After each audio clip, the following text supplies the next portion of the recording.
There's a man who is always thinking, always reacting, always trying to stay one step ahead of everything around him. His mind never rests. He believes that thinking more gives him control. And if you're honest, you've probably been this person more times than you realize. But there's another man who does something very different. And what he does looks so simple. It almost feels unimportant at first.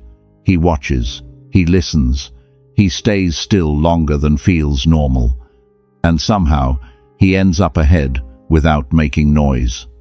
Machiavelli once pointed out that the one who sees clearly without being seen holds the real advantage, not the one who moves loudly. At first, it looks like the thinker should win. He's active, alert, always doing something, but over time, something strange happens. If you don't catch this shift early, you'll miss the entire point of what's coming next. The one who thinks less starts to see more, and most people never notice the moment they start falling behind. While the other is lost in his own thoughts, the observer is reading the room, noticing patterns, catching things most people miss. This isn't luck, and it's not talent. It's a way of moving through the world that most people ignore. Thinking feels powerful, but too much of it blinds you. The one who learns to quiet the noise, to watch instead of react, becomes the one who actually understands what's going on. And understanding is where real control begins.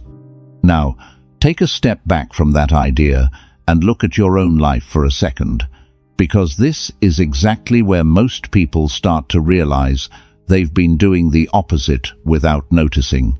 Think about someone you know who always seems calm, even when things get messy. When plans fall apart, they don't panic. When people try to pressure them, they don't rush to respond. Somehow, they always land in a better position, even when everything around them looks uncertain. You can't fully figure them out, and that's not accidental. You don't know what they're thinking, and you can't predict what they'll do next. That alone makes them different. Most people are easy to read. Their reactions show up instantly on their face, in their voice, in the way they move. But this person doesn't give that away, and because of that, they stay in control without needing to prove it. It might look like they were just born that way, like they have something special you don't. But that's not true. They learned how to hold back. They learned that not every thought needs to be spoken, and not every feeling needs to be shown. While others rush to respond, they take a moment longer. While others try to explain themselves, they stay quiet and watch. That small difference changes everything. Because the less you reveal, the more space you have to understand what's really happening around you. And once you start seeing clearly, you stop reacting blindly. That's when control stops being something you chase and starts becoming something you naturally have. Most people move in the exact opposite way, and they don't even notice it. The moment something happens, they react right away. If they feel excited, it shows. If they feel upset, it shows even more. The second they want something, they talk about it. The second someone questions them, they rush to defend themselves. Everything they think and feel is right there on the surface for anyone to see. It feels normal, it feels honest, but it also makes them easy to read. And while they're busy expressing everything, someone else is paying attention, not because they care, but because information is useful. Every reaction you show gives people a clue about you. Most people never think about this part.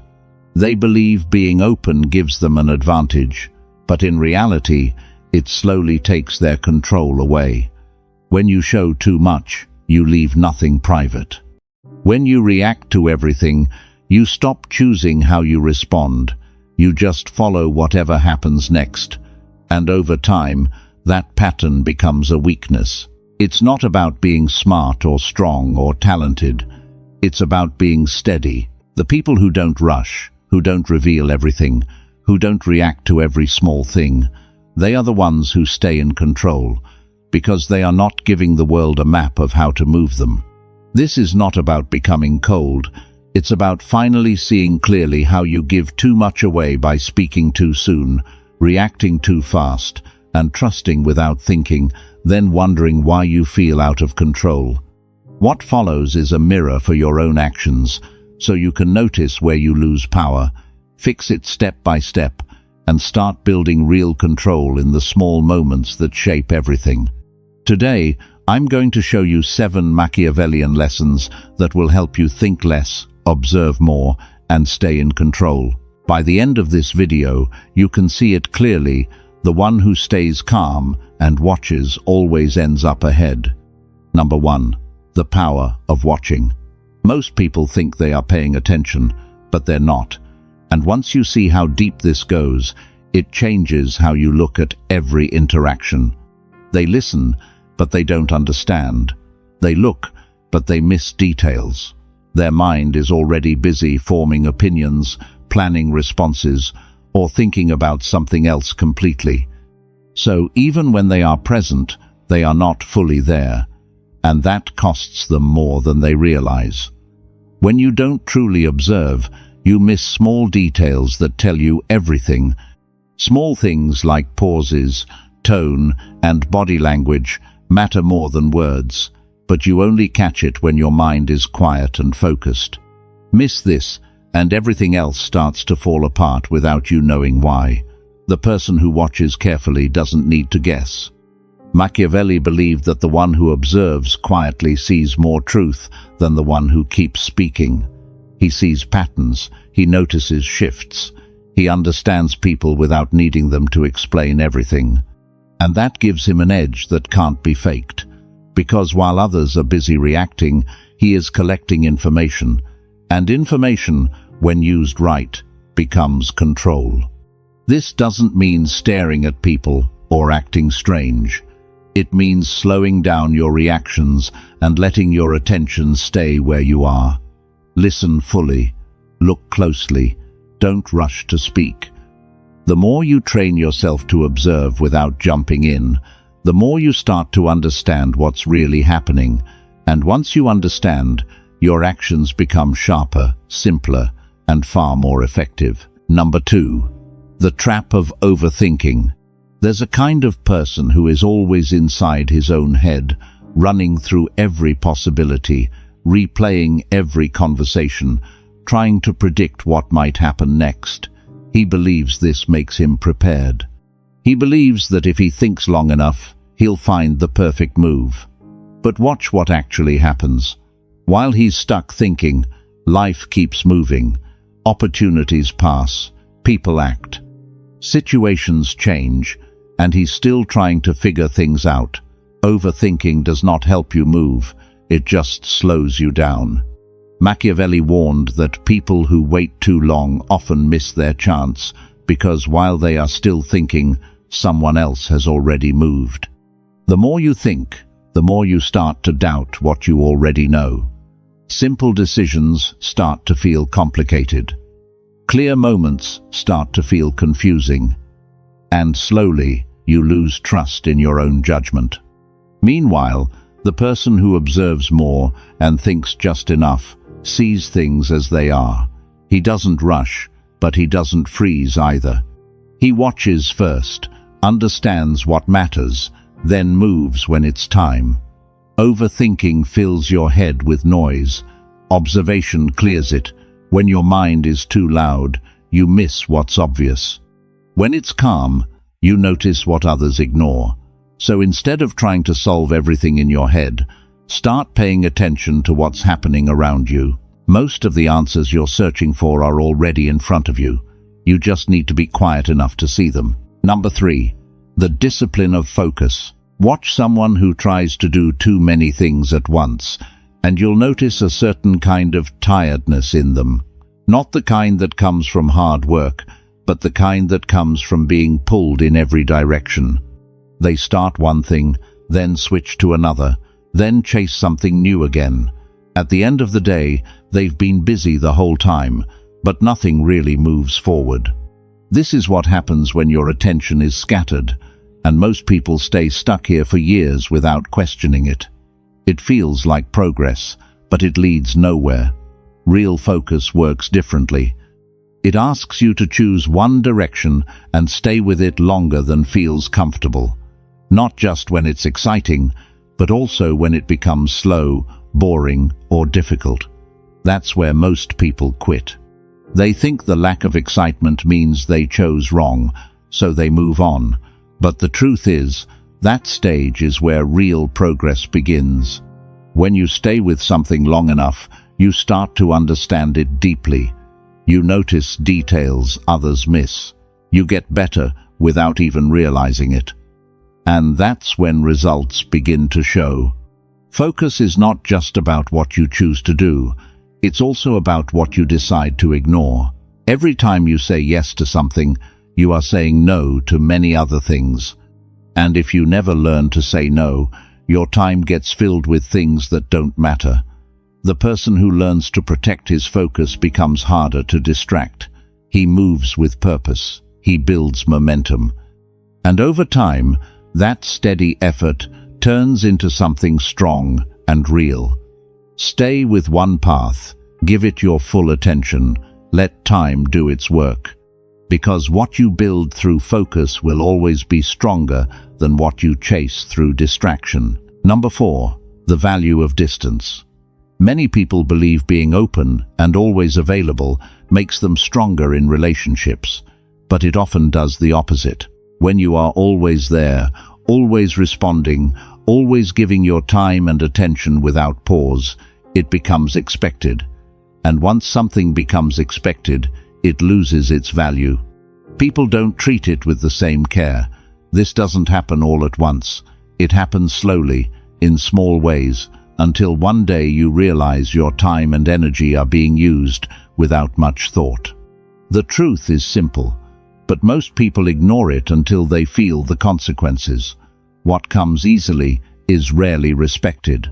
What takes time to earn is treated differently. That's how people work. When someone has to show consistency, honesty, and effort over time, they begin to value the connection more.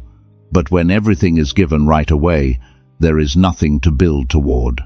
This is why distance matters. Not coldness, not pushing people away, but being selective. You don't need to give everyone full access to your time, your thoughts, or your plans. Let people show who they are first. Watch how they act when things are not easy. Watch if their words match what they do. That tells you more than anything they say at the start. The person who learns to keep a healthy distance protects his energy and his direction. He still connects, still laughs, still cares, but he chooses carefully who gets closer. And that choice makes all the difference. Because when access is earned, it is valued. And when it is valued, it is respected. Number 5, control of expression. Think about the last time something unexpected happened in front of others. Maybe it was bad news. Maybe someone challenged you. Maybe things didn't go your way. What showed up on your face in that moment? Most people don't think about this, but their reaction gives everything away. Others notice it instantly. The moment they feel pressure, it shows. The moment they feel unsure, it shows even more. And once it shows, it cannot be taken back. People see it, read it, and adjust how they deal with you because of it. Your reactions send messages to others. Machiavelli believed that those signals tell others exactly where you are strong and where you are easy to move. This is why control of expression matters. It's not about hiding who you are, it's about choosing what you show and when you show it. There is a big difference between feeling something and displaying it right away. Strong people feel everything just like anyone else, but they don't let it control their actions in the moment. They pause, they hold steady, they give themselves time before responding. And that small pause changes everything. Because when you stay calm while others expect you to react, you shift the situation in your favor.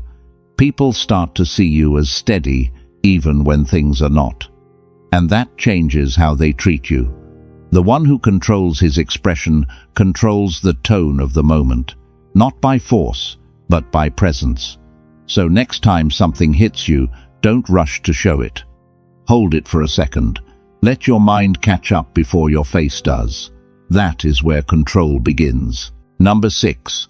The calm mind under pressure.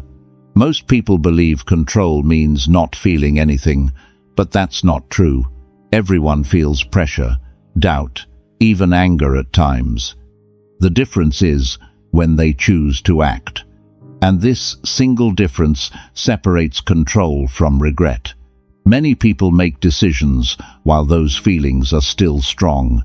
They react in the moment, say things they didn't fully think through, or make moves they later regret, not because they are weak, but because they let the feeling lead the action. And feelings, especially strong ones, are not always clear. They push for quick relief, not the best result.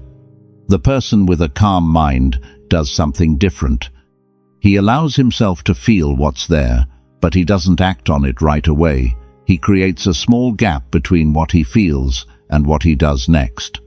That small pause is where your power is. Miss that gap, and everything becomes reactive again. In that space, he can see the situation more clearly. He can choose a response instead of falling into a reaction, and that choice often leads to a better outcome. It doesn't mean waiting forever or doing nothing. It means giving yourself just enough time to move with clarity instead of impulse. Over time, this becomes a habit. When pressure shows up, he doesn't rush. When others react, he stays steady. And because of that, people begin to trust his decisions, not because he never feels anything, but because he doesn't let feelings take over. He leads with a clear mind, even when things are not easy. And that is what keeps him in control when it matters most. Number 7. Building the untouchable self. This kind of control is not something you're born with. And this is where most people give up too early. It's built slowly, through small choices made again and again. Every time you choose to stay quiet instead of reacting, every time you observe instead of jumping in, every time you hold your focus instead of getting distracted, you are shaping who you become. Most people think strength means showing power on the outside, but real strength is built on the inside. It's knowing who you are, what you stand for, and what you won't bend for, no matter what's happening around you. When that becomes clear, other people lose the ability to shake you easily. Not because you don't care, but because you decide what deserves your attention and what doesn't. That's what makes someone hard to move. They are not changing based on every situation or every opinion. They stay steady because they are clear within themselves. But understand this, when you start changing in this way, not everyone will like it. Some people will notice the difference and feel uncomfortable. They might say, "You've changed," or that you're distant. That's because they were used to the version of you that reacted more, explained more, gave more. When that changes, it forces them to adjust. You don't need to argue or explain yourself. Just stay consistent. Over time, the people who respect it will stay, and the ones who don't will fall away. And that's not a loss, it's clarity. Because the goal is not to please everyone. The goal is to become someone who cannot be easily pushed, pulled, or controlled by what's happening outside. And that is built one decision at a time. These 7 ideas all point to one thing, but knowing them is not what changes you. What you do with them is. Slow down, watch more, and stay steady. Stop filling every moment with thoughts that lead nowhere. Start paying attention to what is actually happening around you. Hold your words until they matter. Keep your mind steady so you don't miss what others overlook. Focus on one path instead of chasing many. Control what you show so others cannot read you easily. Be careful who you let close, and give access only to those who prove they deserve it. Feel everything, but don't let those feelings decide your next move. Build yourself quietly, step by step, without needing attention or approval. None of this is hard to understand, but it is hard to do every day. The easy way is to react, to talk, to follow whatever happens next. That's what most people choose, and that's why most people stay in the same place. This path is different. It asks for patience, for awareness, for control, in small moments that often go unnoticed. But those small moments add up, and over time, they shape a life that feels steady, clear, and strong. If this gave you something useful, something you can actually apply, then do one simple thing before you leave. Drop this affirmation in the comments: I control my thinking. Support the video so more people can see it. Share it with someone who needs to hear this, not to tell them what to do, but because ideas like this can make a real difference when they come at the right time. And if you want more content like this, stay connected so you don't miss what comes next. The goal here is simple: to help you think clearly, act with purpose, and move through life with control instead of confusion. And that only works if you keep showing up and applying what you learn.